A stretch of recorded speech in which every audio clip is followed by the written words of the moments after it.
चलिए जी स्टार्ट करते हैं सबसे पहले टॉपिक को, फोर्स एंड मोशन।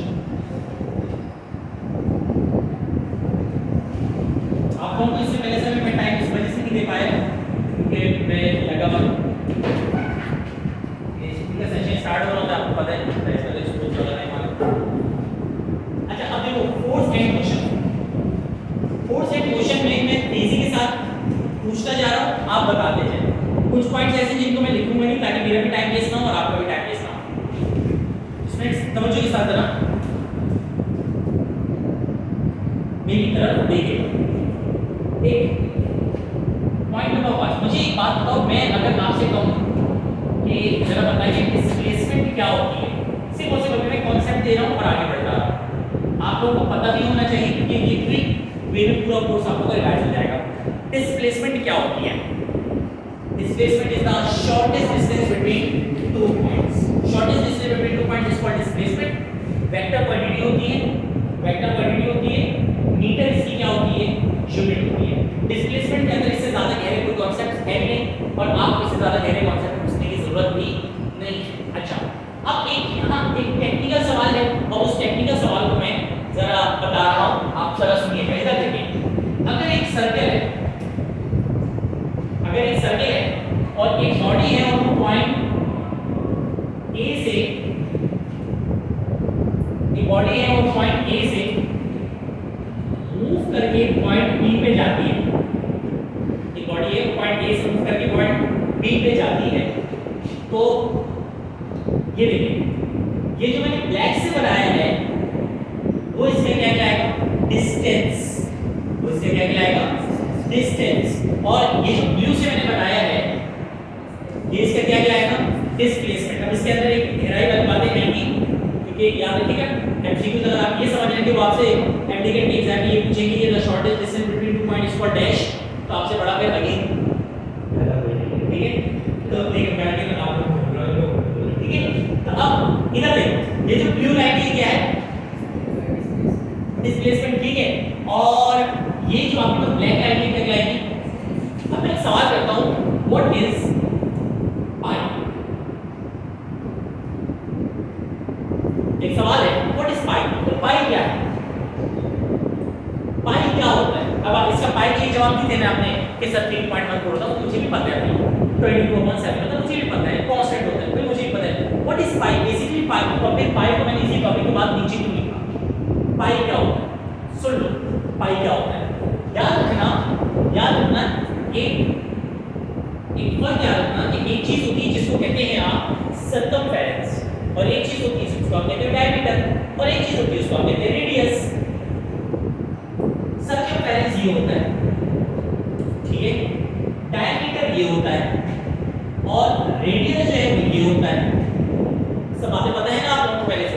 अब अगर मैं आपसे कहूं कि सर्कमफेरेंस को, अगर मैं आपसे कहूं कि सर्कमफेरेंस ऑफ सर्कल को आप डिवाइड कर दो, सर्कमफेरेंस ऑफ सर्कल को आप डिवाइड कर दो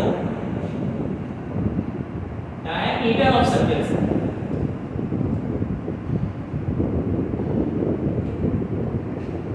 सर्कमफेरेंस ऑफ सर्कल को आप किससे डिवाइड करवा दो? डायमीटर ऑफ सर्कल से। अब अगर ये सर्कमफेरेंस ऑफ सर्कल का फॉर्मूला क्या होता है? अगर आपको पता हो तो आपको पता होना चाहिए, 2 पाई आर होता है, प्रैक्टिकल भी करते हैं, वर्टिकल कैलिपर स्क्रू और कलर में बताते हैं। 2 पाई आर होता है सर्कमफेरेंस ऑफ सर्कल का फॉर्मूला, ये सर्कमफेरेंस ऑफ सर्कल का फॉर्मूला है। तो पता है डायमीटर का फॉर्म किसके बराबर होता है? डायमीटर 2r के बराबर होता है। डायमीटर किसके बराबर होता है? 2r। इसका मतलब किसी भी सर्कल में दो पॉइंट्स के दरमियान जो डिस्प्लेसमेंट होगा वो किसके बराबर होगा? 2r के दरमियान होगा, यानी कि रेडियस के बराबर होगा। तो अब अगर मैं 2 पाई r, तो डायमीटर ऑफ सर्कल की जगह क्या आ जाएगा? 2r। 2 से 2 कैंसिल, r से r कैंसिल, बताओ क्या बचा? पाई। इसका मतलब पता ही क्या हुआ? Pi is the ratio between circumference of circle and diameter of circle.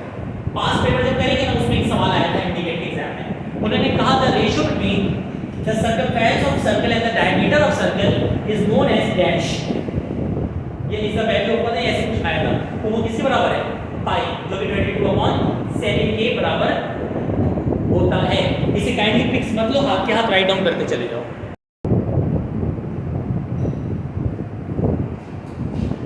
अच्छा जी, अब हमारे पास ये क्लियर हो गया। डिस्प्लेसमेंट स्केलर है, वेक्टर है।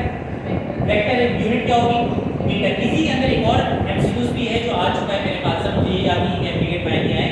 Light year is the unit of, अगर मैं आपसे पूछूं कि लाइट ईयर किसकी यूनिट है, तो light year is the unit of distance. याद रखिए, लाइट ईयर किसकी यूनिट होती है? डिस्टेंस की यूनिट होती है। Point clear? अच्छा जी, अब हमारे पास इसकी फौरन बाद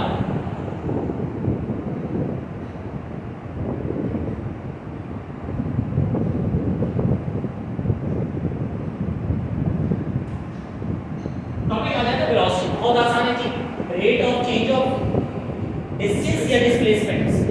ख्याल रखिएगा, देखिए अब यहाँ पे मैं लिख कम रहा हूँ, बहुत ज्यादा रहा हूँ, सुनो। Rate of change of distance is called speed and rate of change of displacement is called velocity. इसका मतलब velocity is the vector and speed is scalar. Speed का मतलब भी रफ्तार होता है, वेलोसिटी का मतलब भी रफ्तार होता है, बस फर्क वेक्टर और स्केलर का है। अगर डायरेक्शन है स्पेसिफिक, इसका मतलब वेलोसिटी की मैं कम से कम 10 डेफिनेशन बना सकता हूं। अब सुनना शुरू करो वेलोसिटी की definition. Speed in a particular direction is called dash velocity. Speed in a particular direction is called dash velocity. Rate of change of distance in a particular direction is called velocity and rate of change of distance is called speed। फर्क को समझो, खेलेंगे वो आपके साथ इसी तरह। उन्होंने बोला कि उन्होंने वाला वेलोसिटी से वो आपकी जो है ना बेड हो जाती है। याद रखिएगा, rate of change of distance is called speed and rate of change of distance in a specific direction is called velocity. आगे चलते हैं, rate of change of displacement is called velocity. Displacement covered by a body per unit time is called velocity. बात समझे? The ratio between the displacement and time is called velocity। बात समझ? अब कितनी सारी डेफिनेशन बन रही है, सबकी डेफिनेशन किससे मैच कर रही है? वेलोसिटी से मैच कर रही है। यूनिट क्या होगी? मीटर पर सेकंड, किलोमीटर पर आवर में भी लिया जा सकता है, उसको क्या करते हैं आप? कन्वर्ट करते हैं। अच्छा, अब इसमें एक चीज होती है जिसको क्या कहते हैं आप? Average velocity. कभी भी एवरेज आए ना, एवरेज का मतलब होता है एवरेज, मतलब आपने सारे पॉइंट्स को लिया, जितने भी पॉइंट्स है, सपोज करो तुम यहाँ से हाईवे जाते हो, तो यहाँ से हाईवे जाते हुए 1000 पॉइंट्स हैं। हर पॉइंट पर आपकी वेलोसिटी कभी ज़्यादा, कभी कम, कभी स्लो, कभी रुके, यही चल रहा होगा। तो अब उन तमाम वेलोसिटी का क्या निकाल लो आप? एवरेज निकाल लो और टोटल टाइम से डिवाइड करा दो, तो ये आपके पास क्या आ जाएगा? Average velocity. इसी तरह एक होती है इंस्टेंटेनियस वेलोसिटी। इंस्टेंटेनियस वर्ड का मतलब होता है इंस्टेंट, एक लम्हे के लिए। तो पूरी की पूरी, अब यहाँ से हाईवे जा रहे हैं, किसी भी एक पॉइंट को सिलेक्ट कर लिया आपने जिसमें टाइम अप्रोचेस टू 0, यानी बिल्कुल 0 सेकंड के लिए इतना कम टाइम के लिए एक आपने स्पेसिफिक पॉइंट उठा लिया कि मैं इस स्पेसिफिक पॉइंट के लिए स्पीड निकालना चाहता हूँ या वेलोसिटी निकालना चाहता हूँ, तो वो उसकी इंस्टेंटेनियस स्पीड या फिर इंस्टेंटेनियस वेलोसिटी कहलाएगी। अब वेलोसिटी स्पीड को बड़े ख्याल से लेके चलना है, ठीक है? आगे चलते हैं। एक और इसमें वेलोसिटी, एक तो एवरेज वेलोसिटी आ गई, एक आपके पास कौन सी वेलोसिटी आ गई? इंस्टेंटेनियस वेलोसिटी आ गई। एक और होती है कांस्टेंट वेलोसिटी। कांस्टेंट वेलोसिटी का मतलब होता है कि बॉडी अगर एक जैसा डिस्प्लेसमेंट ट्रैवल कर रही है एक जैसे time, if a body covers equal displacement in equal interval of time, that is called velocity. Sorry, this is called uniform velocity. Uniform velocity को ही कांस्टेंट वेलोसिटी बोला जा सकता है, ठीक है? अच्छा, अब आ जाते हैं नॉन यूनिफॉर्म वेलोसिटी।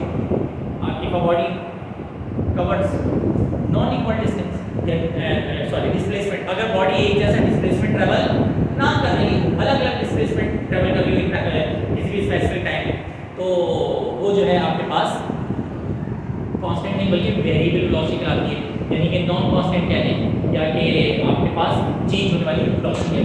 तो ये तो आपके पास किसके कॉन्सेप्ट्स आ गए? वेलोसिटी के। अब मुझे बात बताओ, वेलोसिटी बुनियादी तौर पे जो रिश्ता है वो है किनके दरमियान? डिस्प्लेसमेंट और टाइम के दरमियान। तो इसका मतलब ये हुआ कि आपके पास जो वेलोसिटी है उसमें आप जो ग्राफ बनाओगे वो किसके दरमियान गिराओगे? डिस्प्लेसमेंट और टाइम के दरमियान। अच्छा अब मुझे एक बात बताओ, this is Y axis, this is X axis. Graph में हमेशा कितने वो होते हैं, फैक्टर्स होते हैं दो। एक होता है डिपेंडेंट, एक होता है इंडिपेंडेंट। बताओ डिपेंडेंट कौन से एक्सिस का आता है?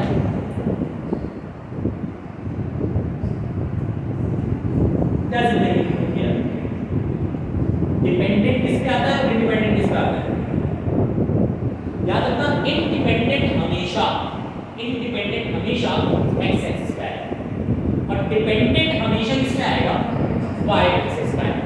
जैसे मिसाल के तौर पे आप डिस्प्लेसमेंट और टाइम की ग्राफ बना रहे हो, तो जो टाइम है वो क्या है? इंडिपेंडेंट